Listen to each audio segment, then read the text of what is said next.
First of all, I'd like to welcome everybody for attending.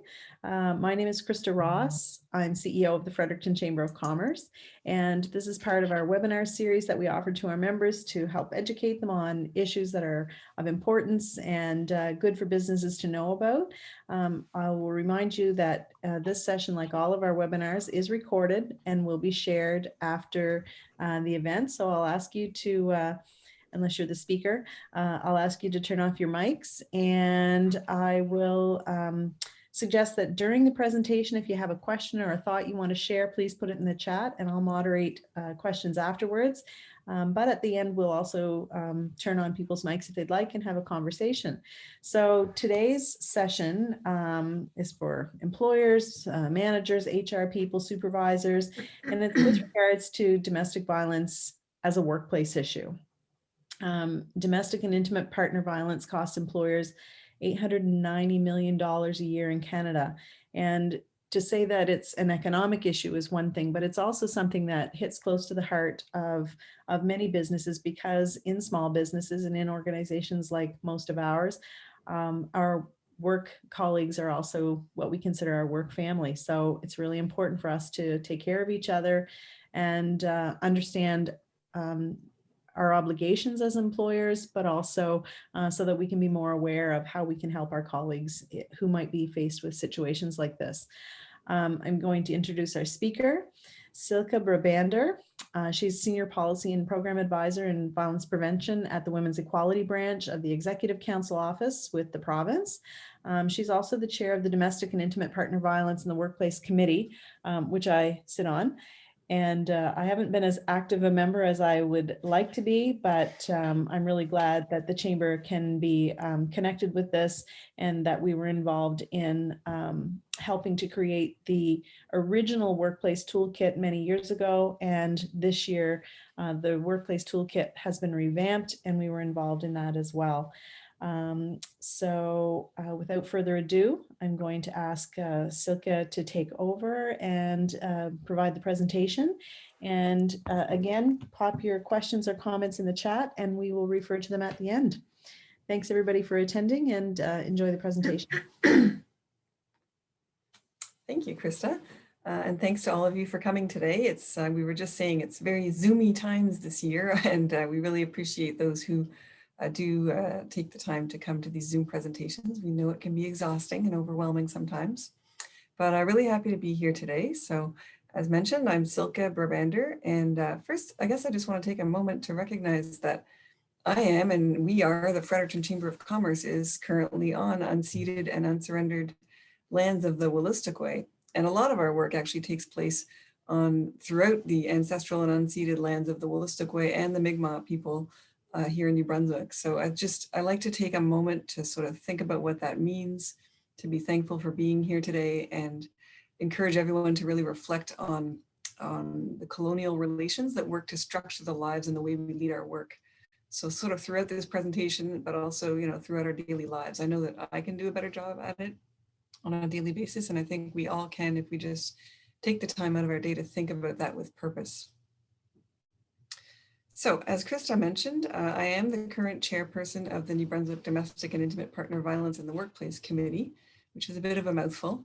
Essentially, people can't really seem to decide in the research and domestic violence sectors whether to call it domestic violence, which sort of has connotations of home life. Some people sort of say, well, it's not a domestic chore, it's a situation of violence. And then there's also intimate partner, meaning you don't necessarily have to be living together. Maybe you're just dating, but of course then there's people who might sort of question the definition of intimacy or may not relate to it. So this committee decided to incorporate domestic and intimate partner violence together in its name. It gets the message across, or at least we hope it does. So I'm here today, as Krista mentioned, to talk to you about our Workplace Toolkit, which is essentially a bystander toolkit specifically tailored for workplaces. But there's a lot of simple stuff in it that really can be implemented by anyone in any type of environment. And so again, as Krista mentioned, I represent the Women's Equality Branch, or WEB, with the provincial government on this committee, but the committee is made up of many business, government, and post-secondary members and community partners, namely those featuring here on this slide. So first, I guess I'd be remiss if I didn't acknowledge that the work of this committee originally stems from a researcher named Dr. Joy Mighty, who was at the University of New Brunswick, is now, I believe, at Carleton University. But the original Family Violence in the Workplace research team from UNB's Muriel McQueen Ferguson Center for Family Violence Research back in the late 1990s is what started this. And it was really groundbreaking research at that time to think of domestic or family violence at that time in terms of workplace issues. So in about 2001, they talked about developing an educational initiative, which took the form of creating a toolkit for employers and employees that would be managed, distributed, and promoted by committee members. And so the first version of this toolkit that Krista was mentioning was launched and created back in 2003-ish. And it was the first of its kind in Canada. We were actually #1 in New Brunswick. And now, of course, there are others across, Ontario, BC, Alberta, PEI, and so on.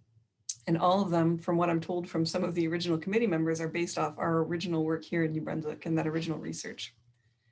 So fast forward to 2019, last year, when I took over as chair of the committee, and we decided it was time to revive the old toolkit and website, which had already become outdated, and update it with new information, rebrand it completely, and launch it this year. And of course, COVID hit.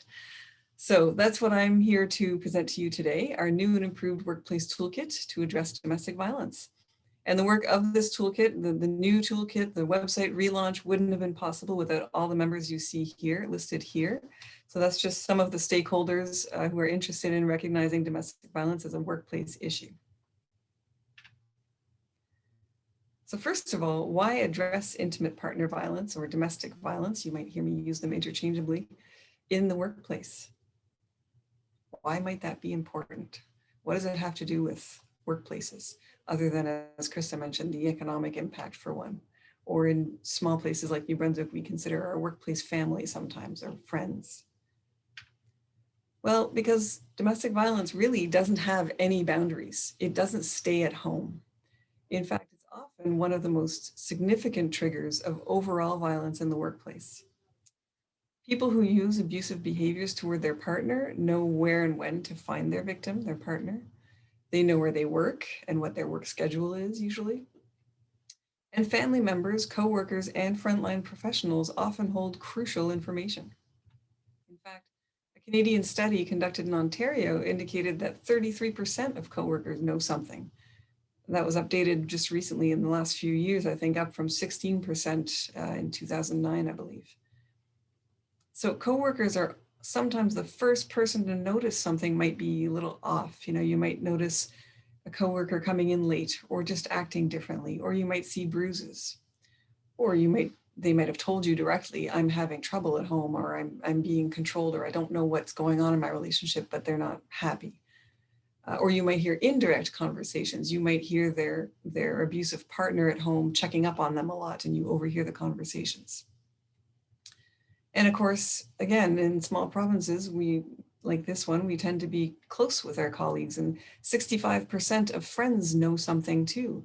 So if you're friends with your coworkers, there's even more likelihood that you've seen some signs and maybe you just didn't know what to do. So I ask again, why address issues of intimate partner violence in the workplace? Well, 1 in 3 workers in Canada have experienced domestic violence. And for many of them, that violence follows them to work. People who are controlling and abusive will often try and prevent their partner from getting to work, causing them to be late or to have to miss work. And they may also excessively call them, email them, or text them while they're at work, which would be harassment, or come into the workplace or stalk them, show up repeatedly, which could cause them to get in trouble, but could also be dangerous. And this whole slide is a direct quote from the Canadian Labour Congress website, which they conducted a large study with Ontario's Centre for Research and Education on Violence Against Women and Children, and they have a lot of great information on there from that study. The same study indicated that over 80% of domestic violence victims reported that their work performance was negatively affected. So absenteeism, poor work performance can leave victims vulnerable to discipline, with some even losing their jobs. And just to briefly touch on the implications of losing your job, if you're someone who uses abusive behaviors, losing your job might escalate your own use of violence, since you now have more added pressures in your life. On the other hand, if you're someone who's being abused, losing your job might keep you in that situation, that abusive relationship, because you now have lost your financial independence and you have to rely on your partner for finances or for a roof over your head. So it's really important as employers to try to not be punitive to the extreme in either case if possible. If an employee is using workplace resources to abuse or monitor or stalk their victim, their partner, of course, the employer can't and shouldn't ignore or facilitate that kind of behavior, but firing them isn't necessarily the answer either. Because just as there are often, employer resources that we say are available for victims, such as employee assistance programs or EFAP, they're also there for the abusers. They're there for everyone. And abusers, or people who use abusive behaviors, may also benefit from talking to someone and getting help. Otherwise, they may never change their behaviors. So just to elaborate a little bit more on that point, there are arguments to be made that, of course, zero tolerance may seem like a righteous response if you see someone abusing their partner from the workplace, but what it actually does is actively deny the social context in which the attitudes that tolerate intimate partner violence or domestic violence are rooted. I'm going to quote Margaret McPherson here with the Center for Research and Education on Violence Against Women and Children at Western University. And she recently wrote an article called Zero Tolerance Complicit. And she says, when zero tolerance policies are in place, victims who don't want to be the cause of their partner being fired are put in the untenable position of hiding the violence to save the partner's job. So that's just one example of an unintended consequence. And then where do the fired offenders go when their employer's organization closes the door? It's possible that being cast out and shamed causes them to wake up and make big life changes, but it's also possible that it merely fuels their spinning out of control state and they move on to the next relationship or circle back to take it out on the person or the people they hold accountable or responsible for losing their job. Zero tolerance policies, while understandable, can still promote complicity through silence and cover-ups. So it's that sort of out of sight, out of mind mentality. Just because it's out of the employer's sight and mind doesn't mean that the violence has actually stopped. And we don't want to be complicit in covering up or exacerbating or allowing the violence to continue toward their partners. So we have to at least try to refer them to resources, to counseling, and so on. And as mentioned, unemployment can lead an abusive person to escalate their abusive behavior. And actually, it can be a risk factor for turning lethal against their intimate partner if they're already an abusive person. So in that case, intimate partner violence turns into intimate partner homicide. But of course, the safety of all employees remains an employer's top priority. So you do always have to bear that in mind. It's just a sort of a balance of priorities and actions we can take. So now just a little note about COVID workplaces, because of course this is a special year. There are different workplaces, different work situations. So what about COVID in workplaces? How might that affect the issue of domestic violence taking place in the workplace? Are people safe because they're at home now? Maybe they're more comfortable at home. Does that mean victims of intimate partner violence are no longer being harassed by their abuser just because we can't see it? No. In fact, it's likely worse for people who are being abused right now, because whether they've lost their job or they're working from home, they could potentially be stuck at home all day with their abuser with no ability to make a phone call, without being sort of monitored, watched, or listened to, or to reach out in any way for help to get safety. So their internet activity might be traced also. They might be on a family plan where they have shared text messaging. So there's a lot more possibility of just sort of being monitored by their abuser at home and less possibility of reaching out for help. Whereas before, if they were in the workplace, if they had access to a computer at their work, they might have been able to, Google support services on their lunch break, for example, and just to get an overall reprieve from the constant monitoring or abuse at home. So it's important to continue to check in with your employees while they're at home now, or even with people you might have had to lay off, for example, because the benefit of a coworker or an employer checking in with someone that they suspect might be abused is that a phone call or an email from an employer could potentially be viewed by the abuser as professional and less suspicious than a call from a friend or a family member. So there's one benefit to an employer checking in. The abuser might not intervene with the phone call or might let the victim have that conversation in privacy. Also, the employer can remind the victim about EAP or EFAP services, or even offer to look up other services for them if they don't have access to do that at home.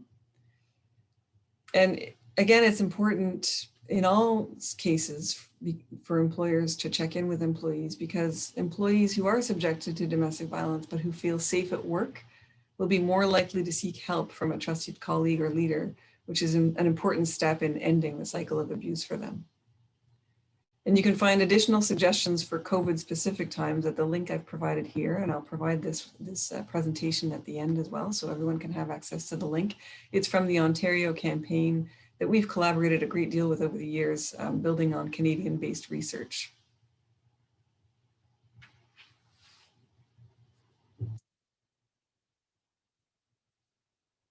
So, as mentioned earlier, intimate partner violence can trigger workplace violence, or it can occur at the workplace as well. The ultimate worst circumstances for employers and employees, of course, is when someone is killed in the workplace, which can happen.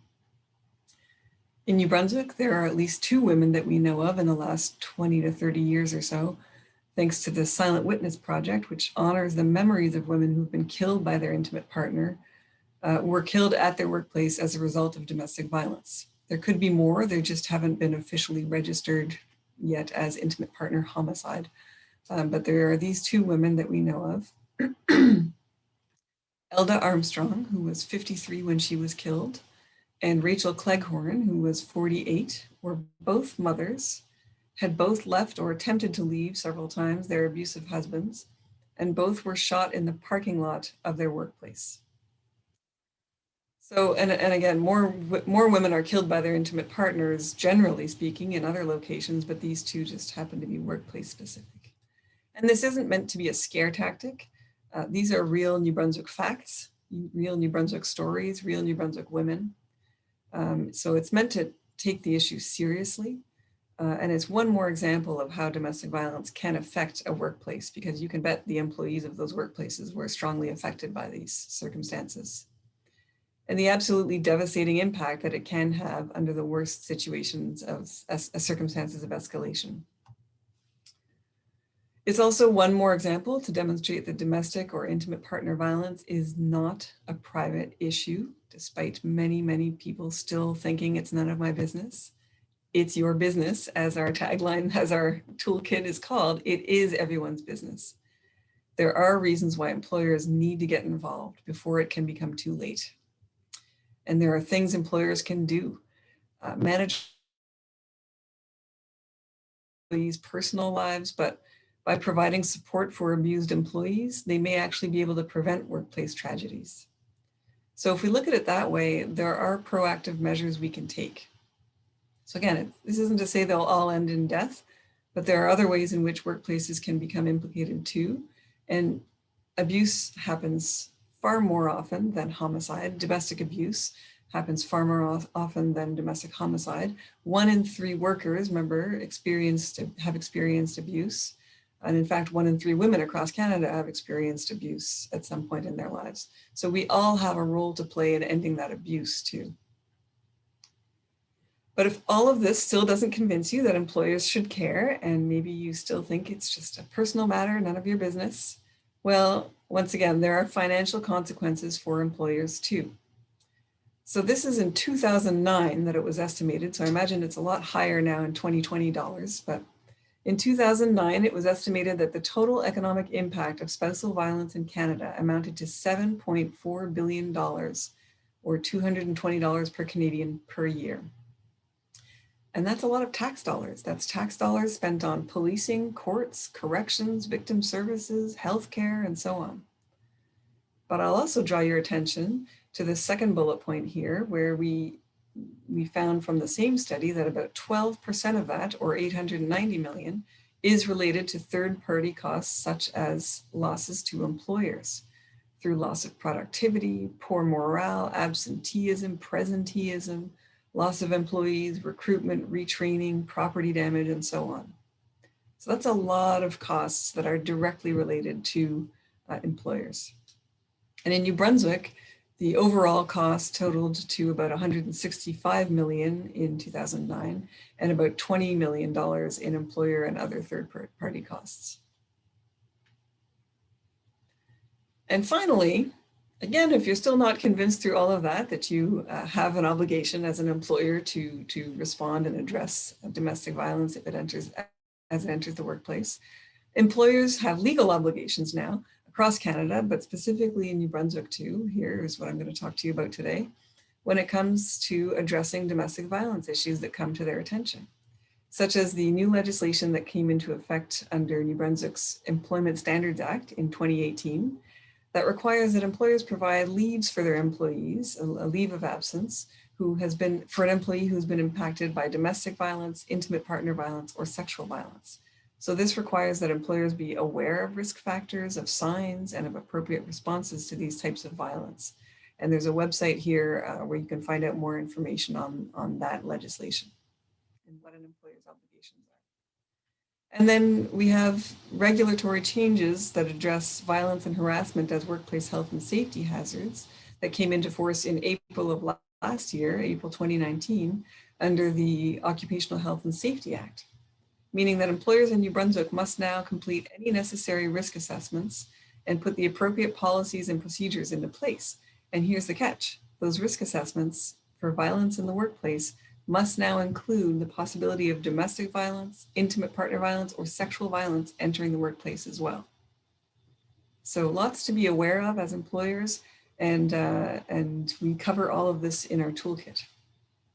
So keeping all of that in mind, our committee offers this website that compiles all of that information. We have tools or fact sheets on many different issues, such as those I've mentioned already. We have resources like videos and on how to talk to your employees, and safety plan templates on how to keep an employee safe in the workplace. We have links to other resources like WorkSafe New Brunswick, relevant legislation, summaries of legal obligations, links to domestic violence support services in New Brunswick, and so on. We also have a social media awareness campaign. And we offer training, which is a sort of a prelude to what I'm doing here today, or this is a prelude to our training.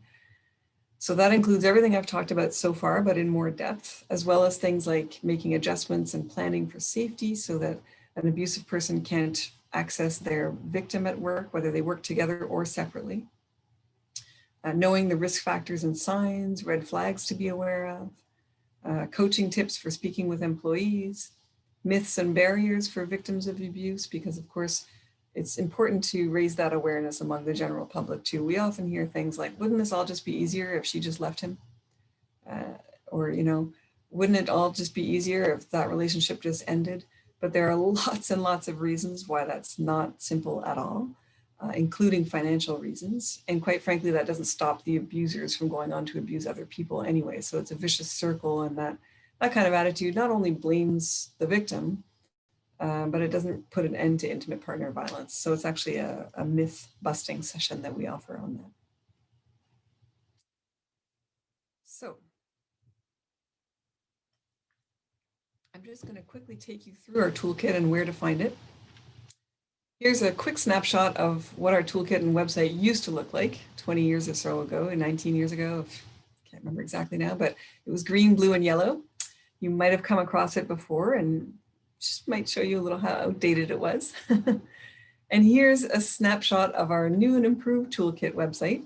It's purple now, which reflects the color of domestic violence.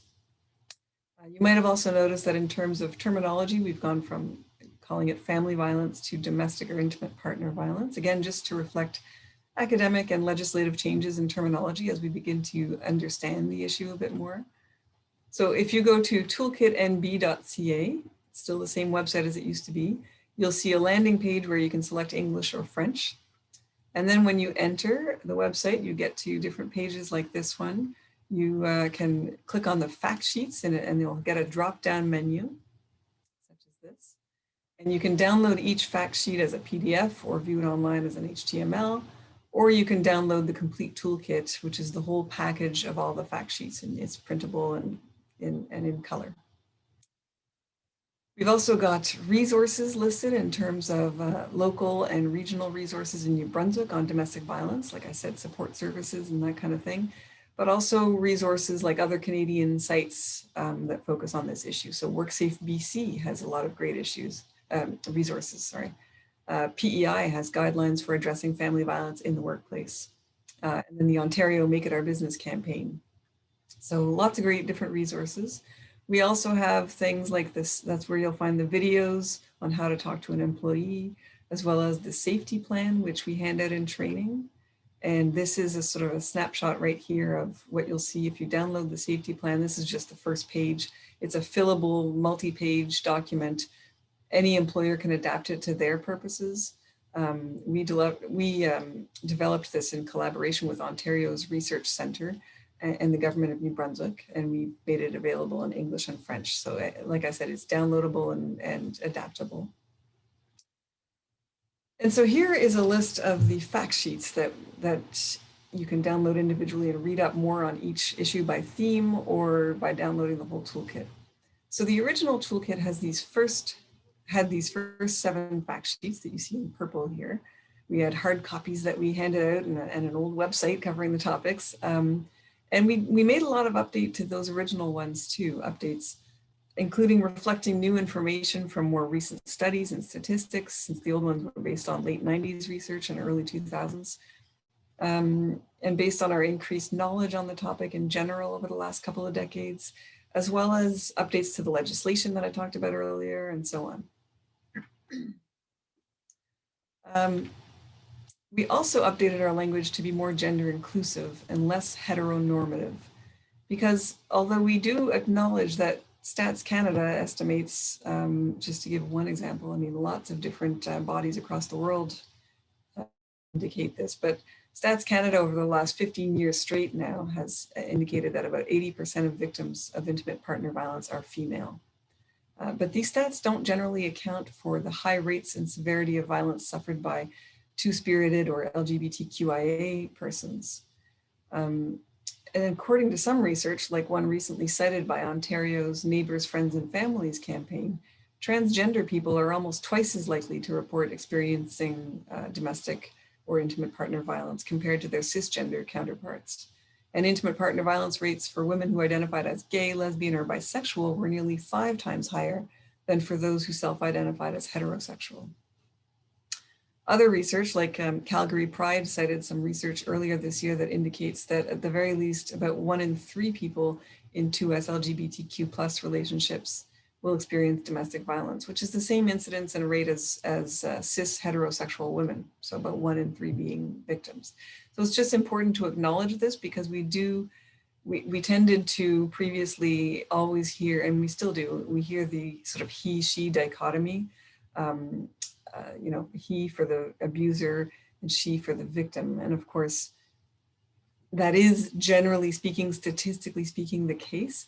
And we don't deny that power imbalance between the genders, but we also have to recognize that anyone can be a victim. And so when you're providing services or being available or approachable for employees, you have to be aware that anyone can be a victim of domestic or intimate partner violence. Men can be victims, any gender identity. And it's important when you're discussing that, when you're discussing someone's life with them, you have to not make assumptions, you know, not assume that if it's a woman coming to you that her partner's male, or not assume that they can't be a victim because they're a man, or, you know, and so on. So we sort of adjusted our language to talk about they for all people generally who could be victims or perpetrators of violence. So the original toolkit had these first 7 fact sheets, which have since been updated. But in the past year, we've also elaborated to add more fact sheets. So we've added one to be more inclusive. So the fact sheet on respecting diverse employees, for example, was added to cover themes of being aware of added vulnerabilities of intersectional violence for women or for people with disabilities, for immigrants, refugees and newcomers, for racialized people, for Indigenous people, for people with financial barriers, and for people from the 2S LGBTQIA+ community. And I use the term community lightly. We all know that 2S LGBTQIA persons don't all belong to one uniform community or identity, but we do want to acknowledge all the different intersections that might make the vulnerability of someone experiencing violence or being subjected to violence really more vulnerable. So along the same vein, we include a table of assumptions made when you have a one-size-fits-all approach to addressing intimate partner violence versus a tailored and responsive approach to each case. We also updated the toolkit to address respecting the confidentiality and privacy rights of people who may be suffering from abuse, while at the same time ensuring the safety of all your employees and respecting the law or your legal obligations. And along with that, we have a separate fact sheet on rights and responsibilities to reflect both those of employees and those of employers, which links back to the law fact sheet as well. And we've updated it to help employers be more trauma informed. And we don't expect employers to become counselors or therapists, of course, they're busy people, and it's not their job in most cases. But we do make strong recommendations for how to appropriately approach an employee who may be suffering from abuse. And we offer some trauma-informed tips to having conversations with them. So we're hoping, and you can see definitions, we have an FAQ and a glossary on our website too, so you can look up a little bit more about just what it means to be trauma-informed on our website. So we're hoping some of that information will shed some light for employers on why employees, you might have an employee who might be acting funny lately, or just have had a sudden change in behaviors. Maybe they're starting to come in late every day or miss shifts a lot lately. And how you can respond as an employer sensitively rather than punitively, since they're already going through enough difficult times in their lives right now, and their workplace might be the only safe haven for them, both physically and mentally. And finally, we've included in this new version some steps an employer can take if they are dealing with an employee whom they suspect is abusing their partner. Because as we've already discussed, employers need to understand not just how to respond to or support victims, there's this whole dichotomy of victims and abusers too. They're more than just that, of course, that's for the sake of keeping it short in writing and in explaining the issue, but people being abused or mistreated, however they see themselves, they might not see themselves as a victim, and people who use violence or abusive or manipulative behaviors. So these are just the general topics covered in our toolkit that you can access online. As for the training, we cover some but not all of that content because it would be a lot more than a day to cover it all, which is why everyone can go back and read more detail on the fact sheets themselves. It's pretty much a full day of training. We have delivered training over the past year and a half. In fact, we just delivered one recently in person in a COVID-friendly environment. So we were physically distanced and wearing masks when we needed to. But we are currently looking at ways of breaking it into 2 half-day modules or maybe 3 modules and delivering it online moving forward. So we'll keep people posted on that. We're a small committee with just a couple of us right now who are trained and in training and delivering workshop facilitation. So if training isn't always available at the right time for an employer, the toolkit's always available to everyone online, and people can email me or email us for more information too, to consult on an issue even, which has happened already as well. But essentially in our training sessions, we go over what does DIPV or domestic and intimate partner violence consist of, just as sort of an overview, because not all employers are experts in this issue, nor do they need to be. But as mentioned, they will need to be aware of certain indicators or be able to assess why someone might be acting a certain way in order to be able to respond appropriately. And in order to be able to assess levels of risk in the workplace, since that new legislation includes risk of domestic violence. We include things like scenarios, activities, role plays, to really put that research and information into action so that employers can, sort of play with the information and figure out what it means for them in their own workplace. Tailored to specific workplaces so that employers can explore ways to adjust measures and policies that would be relevant for them. So we've done, government offices and we've done restaurants, for example. So it's really good for each employer to be able to see how they can incorporate certain measures. We give examples of what employers can say, how they can approach an employee. There is that video I mentioned on our website, one called How to Talk to an Employee Who Might Be Experiencing Domestic Violence. It's a really simple way to show an employer just how you can be there for an employee. Excuse me. But we also practice it in training with different situations that might be a little more complex than what you'll see in that short video. And then there's another video showing an example of safety planning in the workplace. So it's an employer taking the lead on supporting an employee with a plan to be safe in the workplace. Again, particularly important because it might be their safe haven in many cases. So things like,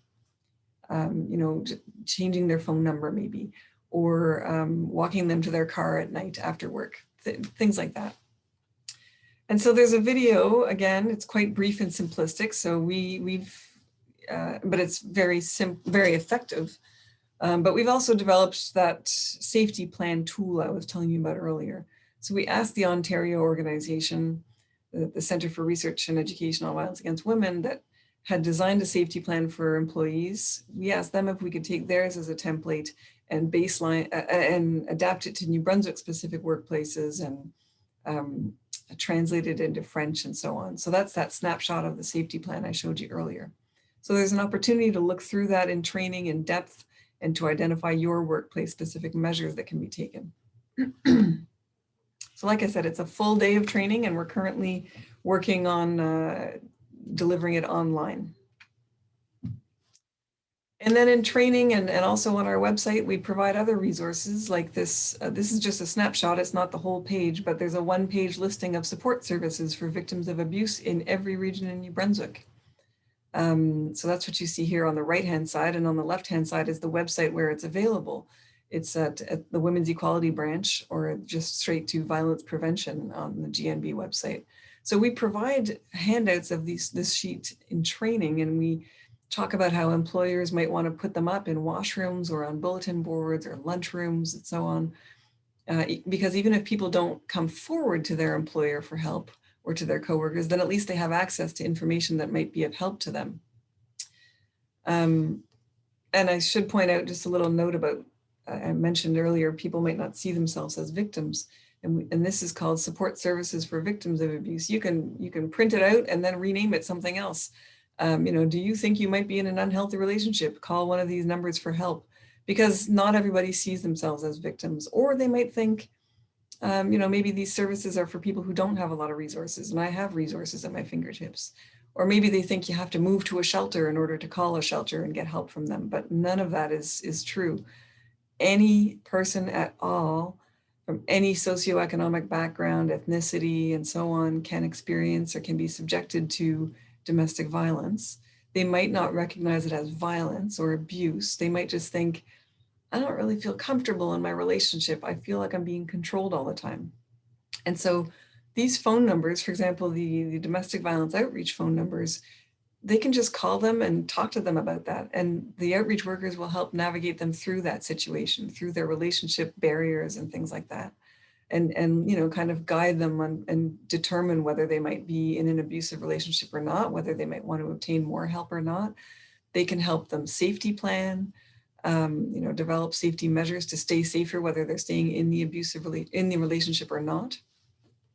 They can, assess their level of risk and so on. Same with the transition houses, the free shelters that you see there. They're not a shelter that you have to call to say, can I move in here if you're not ready to do that. They have interveners at the other end of the line too, who can help through different just conversations. You as an employer can call these places and say, what can I do for my employee? And they might just be able to help guide you and give you further information. So they're not services to be afraid of. It shouldn't be an intimidating step to take or process. They're all free of charge. They're all confidential. You can even call anonymously if you want. So they're just great services to be aware of. So I think that's almost it. I'm pretty much out of time, I think. Here's how to get in touch or to find out about more training or just to read up on the resources available. So there's the website. There's our Facebook page, our Twitter page, and just as of a few weeks ago, we also have a LinkedIn page for the employment sector. So I encourage you to follow these pages if you're up for it. And we have weekly tips and tricks and sort of information that we share. And you can always email info@toolkitnb.ca as well. That will come directly to me right now. And like I said, to consult on a case or for more information, you're welcome to get in touch with us. So thank you very much. And I guess I'll leave it to. I'm going to jump in now, Silke. Thank you so much. That was so informative. And it's a wonderful first step for employers to recognize that it is our business as employers. This is something that should be a priority in our workplace, keeping our employees safe and protected, I guess, from things that can happen to them, not only at home, but in the workplace. I guess we do have some questions in the chat. I'm going to start with the workshop that you talked about, which can be a full day, but you said you are working on an online version and a part-day version. Would that be geared towards your whole workplace? Would you bring your team to that workshop, or is that for the leaders of the team? And if so, would it work to have, perhaps leaders or managers of different businesses participate together in a workshop? Can you maybe explain that a little bit? Sure, that's a really good question, actually. We have done them mostly with, well, I shouldn't say that. We've done them with HR consultants in departments, for example, so that all HR staff are familiar with what they need to be familiar with. But then we've also done them with specific workplaces, and it works both ways, I think.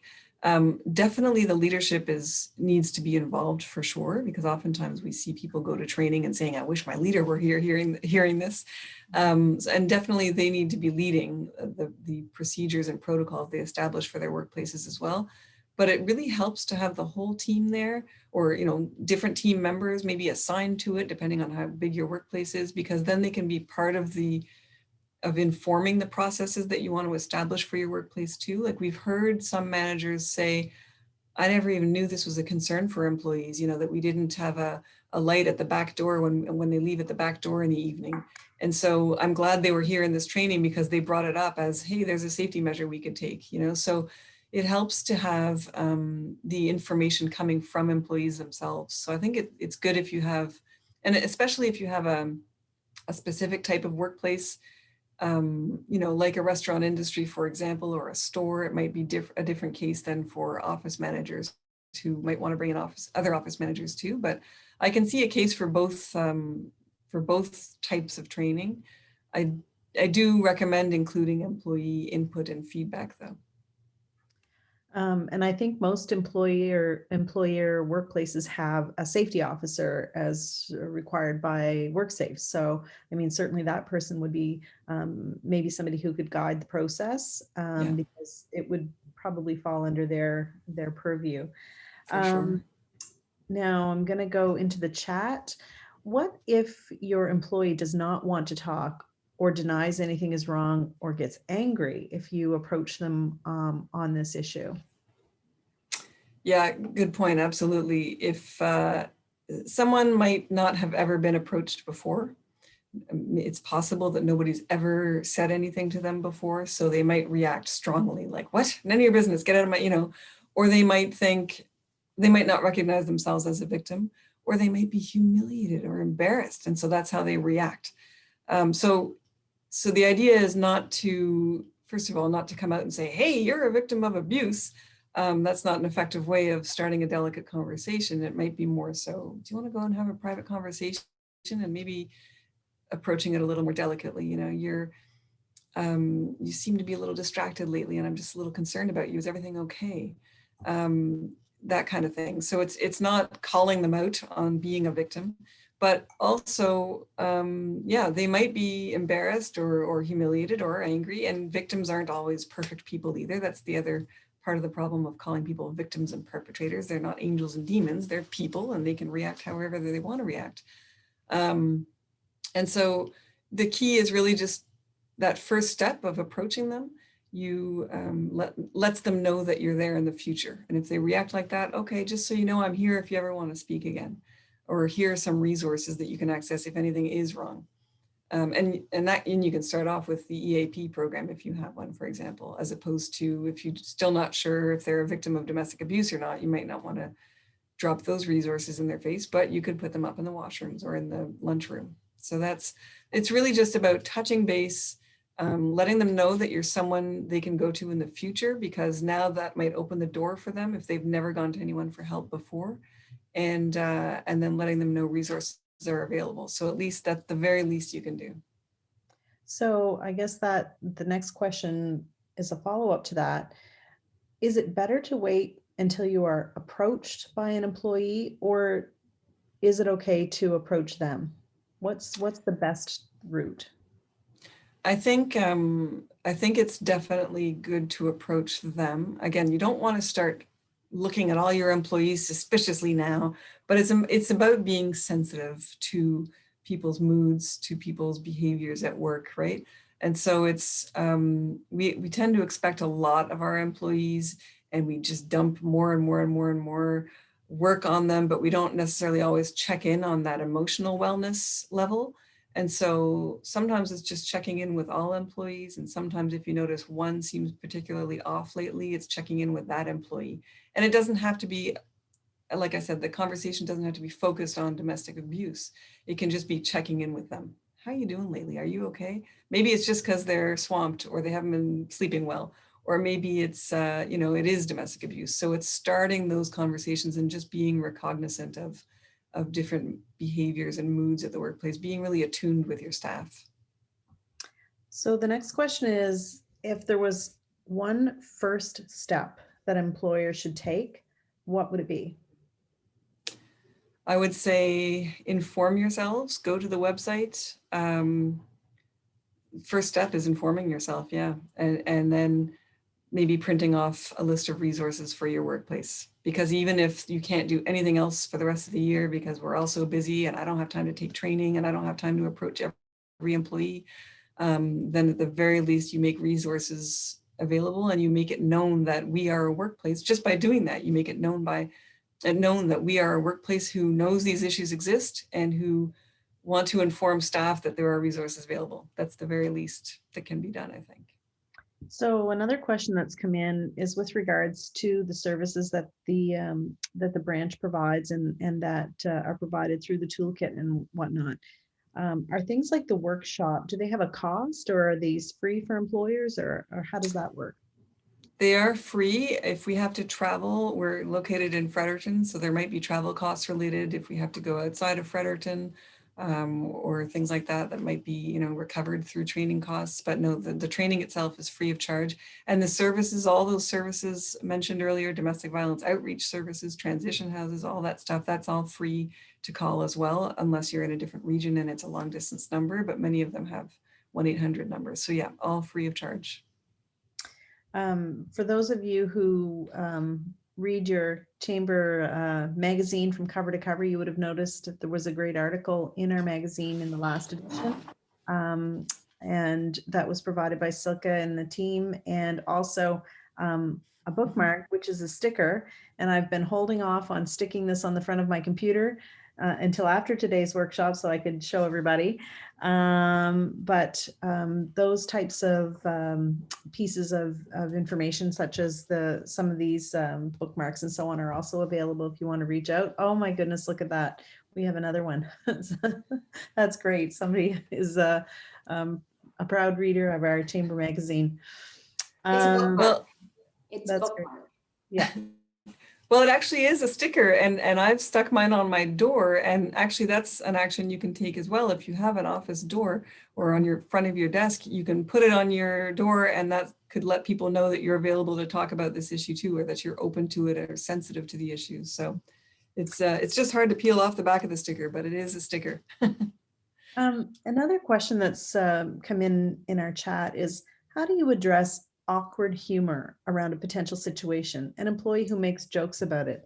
And, it may be the employee who's experiencing a situation and who's trying to make light of it, or it may be someone who, is pretty tone deaf and thinks it's funny to light of a very serious situation.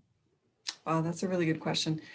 I would pull that employee aside and have a conversation with them. Again, I think like you said, if it's someone who is being subjected to abuse and that's their way of dealing with it, you might let them know that, I care about you and I'm concerned, and if that's their way of coping, that's understandable. But at the same time, if 1 in 3 workers are subjected to domestic violence, there might be other workers in the workforce, and you could let them know that might not take that very lightly, and so that might be offended by it.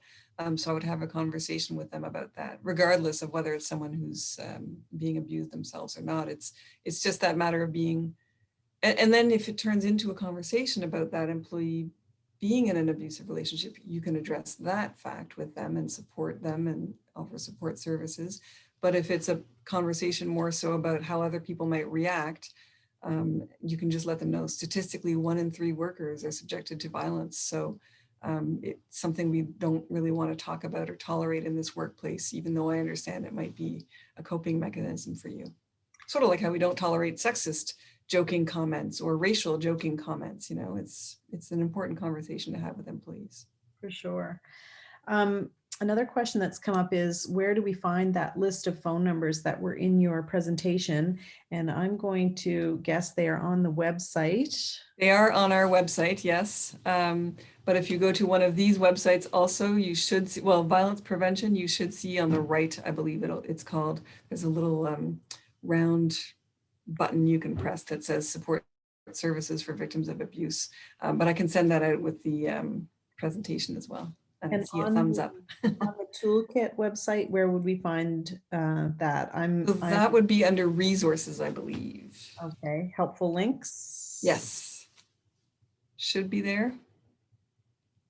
Well, we'll find it. We'll find it and send it out. Have it. I did take a screenshot of the resources slide, and I've been live tweeting our workshop today. So for any of you that are on Twitter, I've included the links and a variety of other things that have been presented today. And so I encourage everybody to have a look. And if you're on Twitter yourself, maybe you'd like to reshare some of those tweets. My Zoom seems to have disappeared. Oh, there we go. My Zoom disappeared from my screen for a moment. Now, I really think that today has been a great workshop. I'd like to thank all of our guests who attended today. And in advance, I'm going to thank all of you who are watching this from a recording, because you've seen the importance of this issue in your workplace and have taken the time to watch this. Most of all, I would like to thank Silke for doing this workshop for us today, this webinar. This is an exceptional resource, the Toolkit, and knowing that there are so many resources available to us as employers to support our employees. And it's not just a nice thing to do, it's something we have to do. It's an obligation and something that's important for us to make our workplaces safe for our employees and to protect them from challenges that they're facing, both inside or outside of work. So thank you, Silke, and thank you to all of you who are attending. Make sure you watch on your social media, because we will be posting this webinar, and we'll ask you to share it with your networks as well. So thank you very much. Thanks for having me, and November at that, and the Family Violence Prevention Month. So thank you. Thanks. All right. Have a great day, everyone. Bye-bye.